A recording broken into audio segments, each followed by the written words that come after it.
পাশে মানুষের সাথে আমরা আছি এই বাংলাতে। আপনারা দেখছেন সংবাদ শিরোনাম। দেখলেন তো অনেক কিছু, এবার দেখুন নতুন কিছু। নমস্কার, আমি শ্রাচি। আপনারা দেখছেন সংবাদ শিরোনাম। বিজেপির পতন শুধুমাত্র সময়ের অপেক্ষা, এদের কেউ আর ক্ষমতায় ফিরিয়ে আনবে না। মালদা থেকে এমনটাই বার্তা দিলেন তৃণমূল কংগ্রেসের সর্বভারতীয় সাধারণ সম্পাদক অভিষেক বন্দ্যোপাধ্যায়। লোকসভা নির্বাচন চলাকালীন এদিন মালদা উত্তরের জনসভা থেকেই তিনি বলেছেন যে সংবিধান থাকবে, মানুষ সংবিধানকে পাল্টাতে দেবে না, বিজেপি বদলাতে চাইলেও। আর কি বলেছেন তিনি, শুনবো। আপনাদের মাথায় রাখতে হবে, একমাত্র দল তৃণমূল কংগ্রেস। এদের পতন সময়ের অপেক্ষা, কেউ এদেরকে ক্ষমতায় আর ফিরিয়ে আনতে পারবে না। আজকে দিনের কি নমুনা, 400 টাকার রান্নার গ্যাস 1100 টাকা, 40 টাকার ডিজেল 92 টাকা, 50 টাকার পেট্রোল 100 টাকা, 17 টাকার কেরোসিন 75 টাকা, 3 টাকার ডিম 7 টাকা, 70 টাকার রসুন 430 টাকা, 110 টাকার চা পাতা 280 টাকা। আচ্ছে দিন আসবে।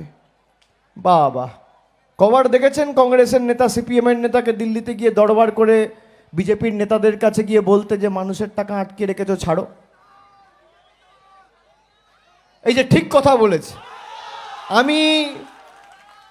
আমি এই কথাগুলো মুখে আনতে চাই না। দেখুন, মানুষ বোঝে যে বিজেপির কে এজেন্ট আর বিজেপির কে বি টিম।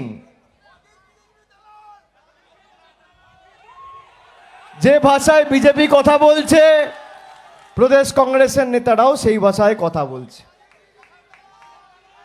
আপনারা খালি তৃণমূলের হাত শক্তিশালী করুন। ভারতবর্ষে ইন্ডিয়া জোটের ভবিষ্যৎ নির্ভর করছে বাংলায় তৃণমূল কত ভালো ফল করে, এবং সেই জোটের চালিকা শক্তির আসনে যাতে বাংলার মানুষ থাকে এবং শামশেরগঞ্জের মানুষ থাকে, এটা আপনাদের সকলকে সুনিশ্চিত করতে হবে।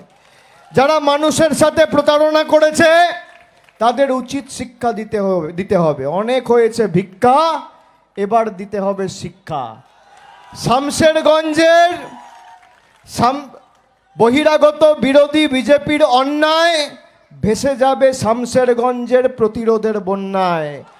এই ভোট শুধু তৃণমূল প্রার্থীকে জেতানোর ভোট নয়, বিজেপিকে ভারত থেকে পরাজিত করে, বাংলা থেকে বিতাড়িত করে বাংলার মাটির ক্ষমতা ভারতবর্ষে প্রমাণিত করার ভোট।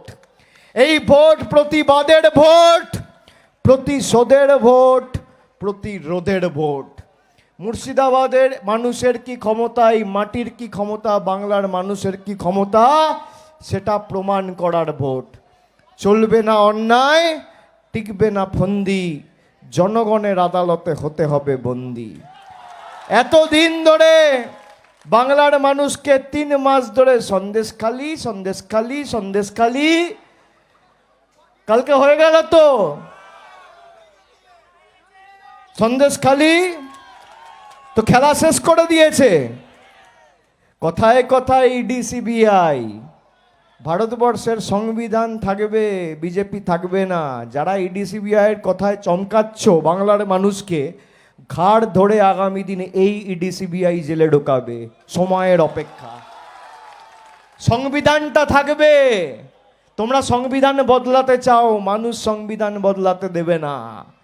আপনারা খালি নিজের অধিকারটাকে সামনে রেখে লড়াই করুন, ভোট দিন। বাকি যা আছে আমরা লড়ে নেবো, কত ধানে কত চাল বুঝে নেবো।